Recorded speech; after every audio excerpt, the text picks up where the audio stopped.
So where do the traits of biological personhood come from? What is the origin of biological personhood? First answer to that question has to do with the origin of something like instinct. Instinct is very much like a program, a computer program. It's something that organisms do immediately without preparation, without learning. So it's as if they've been programmed already to behave this way. But programs in our experience, like programs in a computer, are things that require programmers.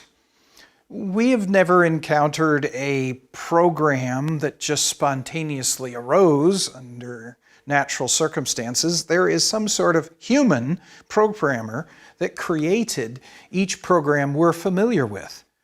That suggests that instinct, animal behavior that seems to be automatic and seems to be due to programming, is in fact due to some sort of programmer.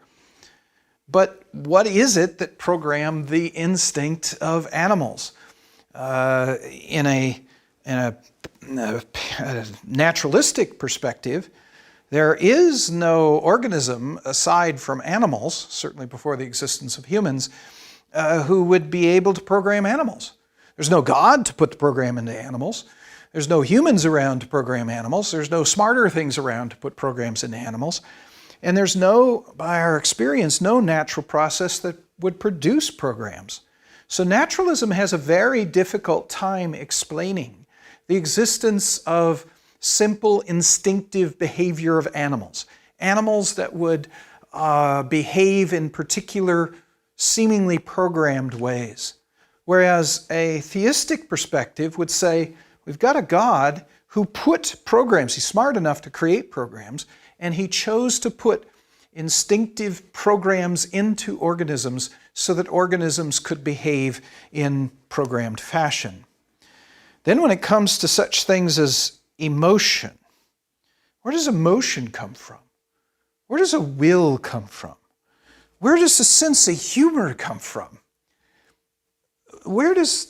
Back to the emotions, where does love come from? Is this something that is a chemical reaction within organisms? Is it actually produced, as some people would argue, from the limbic system of the humans?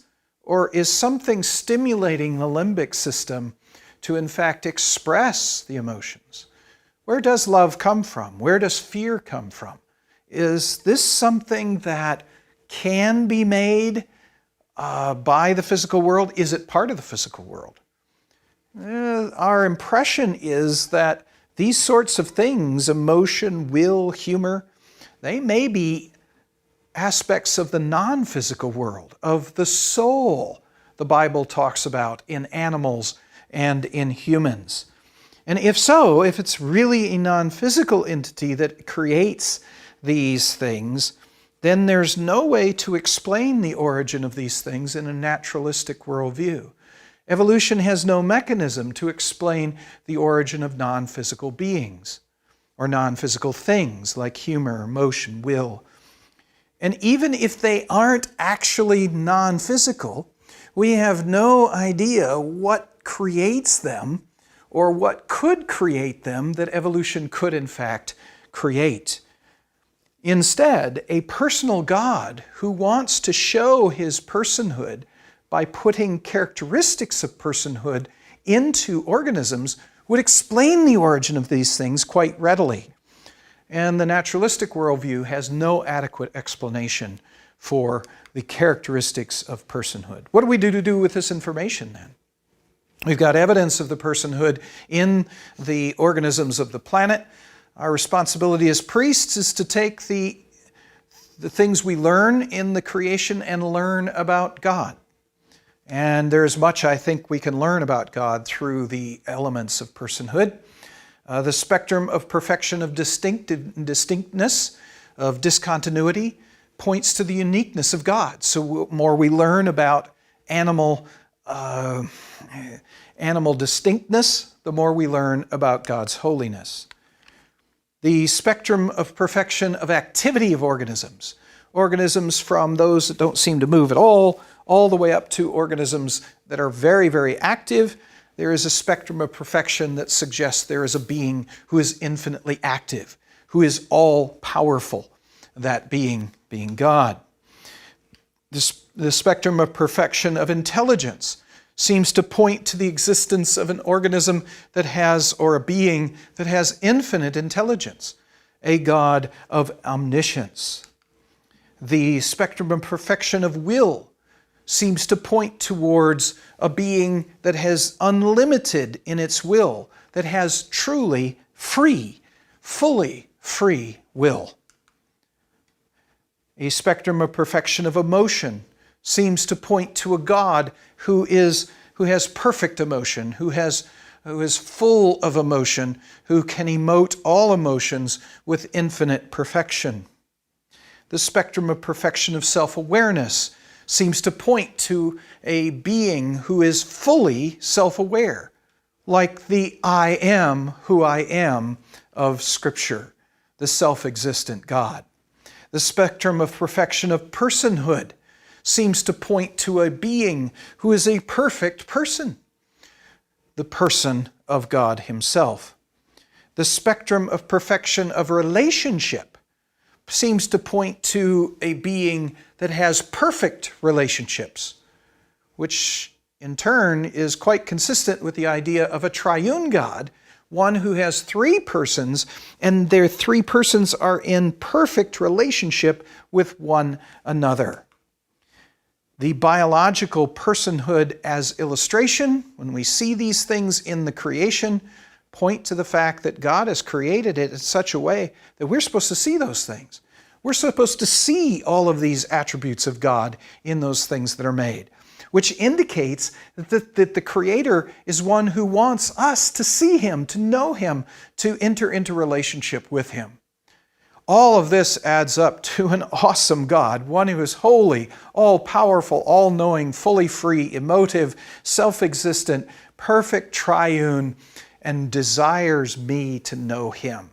The more I learn about a God like this, because the more I learn about biological world, the more I'm in awe of the God of creation. The more I wish to worship Him, the more I fall down and worship Him, the more I want to bring others into that worship. And note that think about this fully free, holy, all-powerful, all-knowing, emotive, self-existent, personal, triune, personal God, this God is only the God of the Bible. This is not the description of the God of Islam. This is not the God of modern Judaism. This is not the God of any other belief in God. This is specifically and only the God of Scripture, the God of Christianity, the God of the Bible. When we, in fact, do what I just described, study the creation so as to come into more knowledge of God and in turn fall into worship of God, and then get so excited about that as to bring others into worship, we are functioning as priests of the creation. We are knowing God, worshiping God, and bringing others into worship of God. And again, this is not an onerous task. This is not a difficult task. This is not something that's, oh, horrible me that I have to do this. This is an exciting thing that God has created us to do. God has created us to do something that's fun to do, that's exciting to do. And when we do it, again, we are fulfilling our responsibility as priests. What is our responsibility as kings with this information? First of all, we are to preserve evidence of biological personhood. We are, among other things, as I've talked about before, to prevent extinction.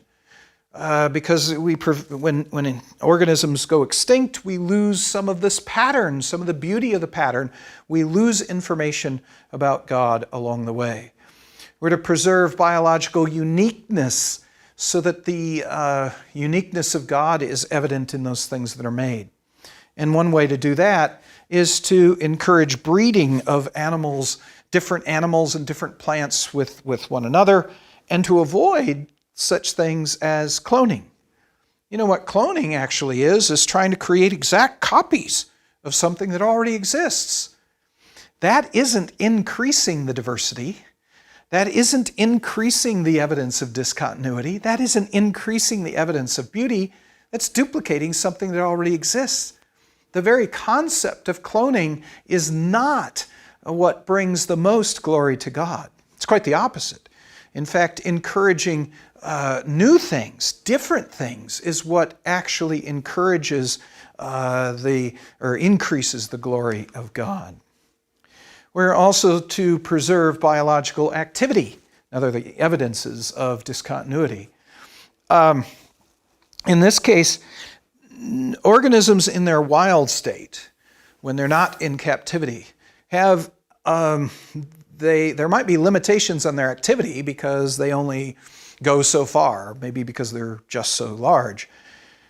These organisms are free to do a certain number of things in their natural environments. When we take them out of their natural environments and put them into more restricted quarters, we restrict their activity. We're in fact reducing the picture of God or damaging the picture of God that those organisms, in fact, before that showed of God. We should avoid taking organisms out of the wild and into captivity. We should avoid also creating situations where we limit the range of organisms. We used to have large parts of the land in our various countries available for animals to move freely back and forth, especially for some of the larger organisms that spread over a large area. But now we've crisscrossed this land with major roads and cities and construction projects that prevent animals from getting to certain areas. Or we've cut up their formerly large ranges, large zones where they can run around in, and have restricted them to smaller and smaller regions, even out in the wild. We need to reconsider some of this. We need to look especially at those organisms that require a lot of area, a lot of land, and figure out ways to give them back some of the land that they need to survive.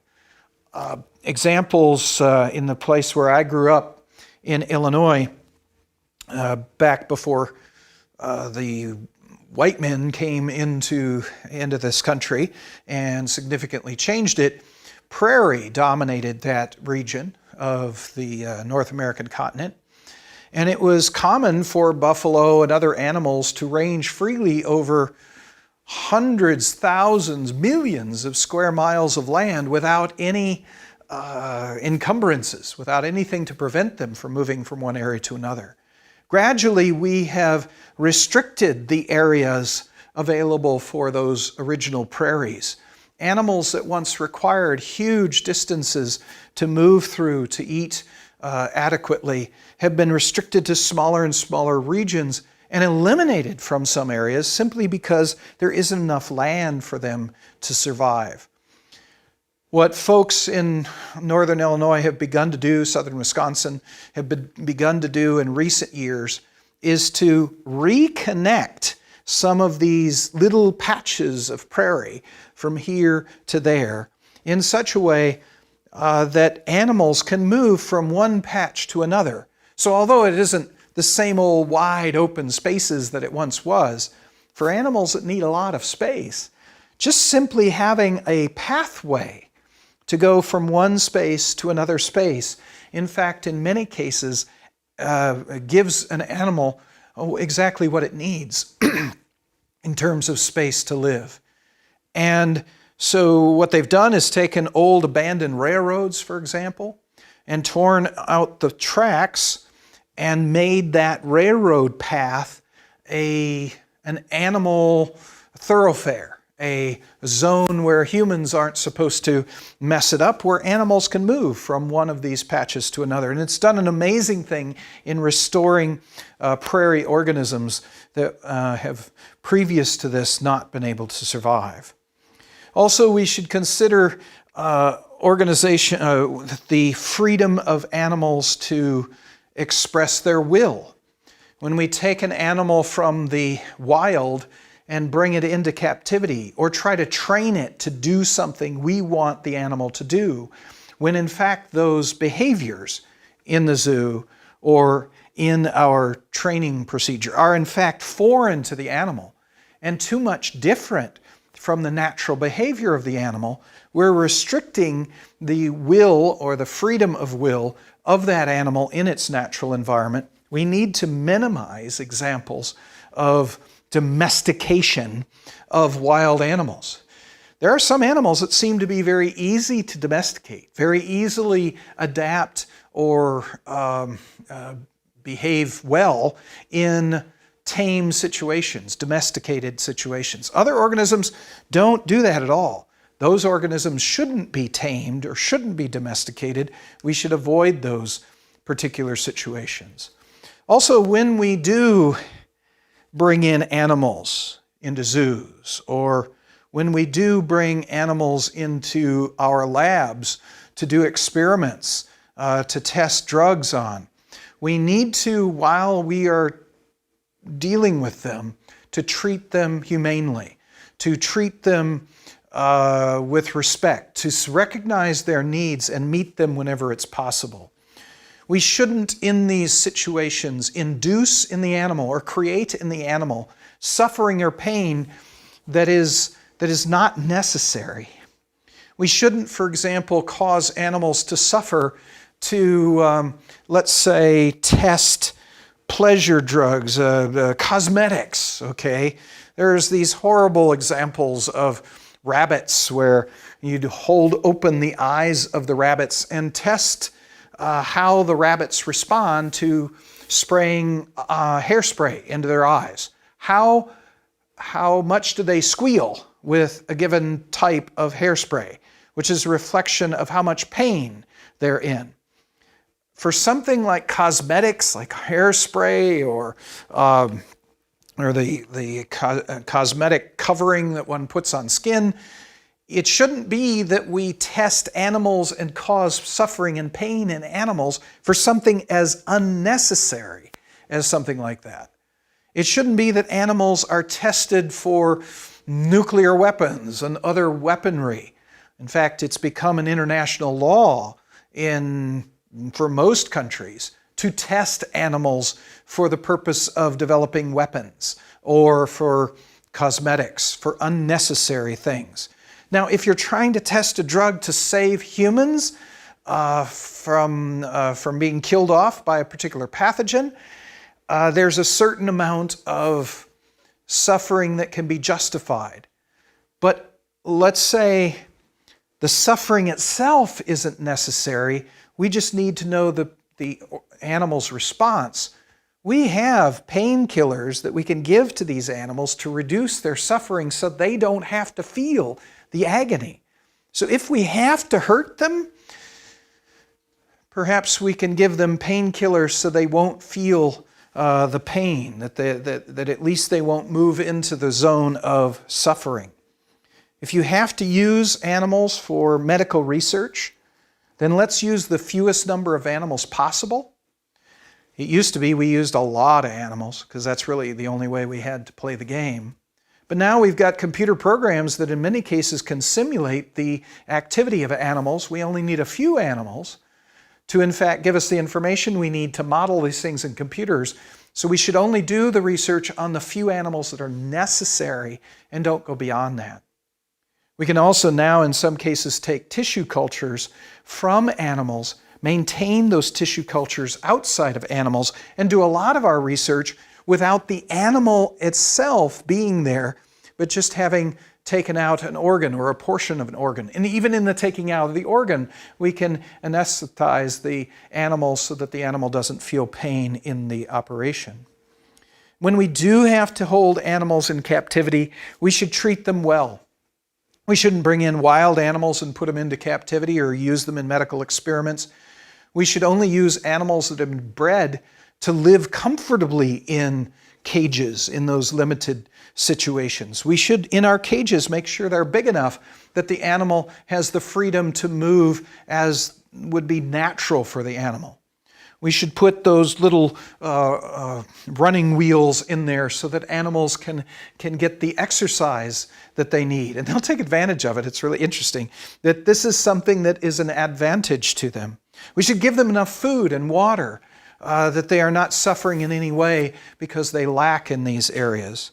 We should make sure that they get sunlight for half of the day in the same way that they would under natural circumstances. We don't put them in a dark room and never have the lights on. That in fact we put them into a situation that is as close to the natural situation as possible. We shouldn't put them in there alone. We put them in there with other animals of the same kind so that they're not lonely under those circumstances. We can do all sorts of things to make life for these animals as pleasant as possible if we do have to keep them in captivity. And if we do have to hurt them, if we do have to do operations on them, we might even in some cases have to kill them, that we can use drugs in such a way that those animals don't have to suffer for this.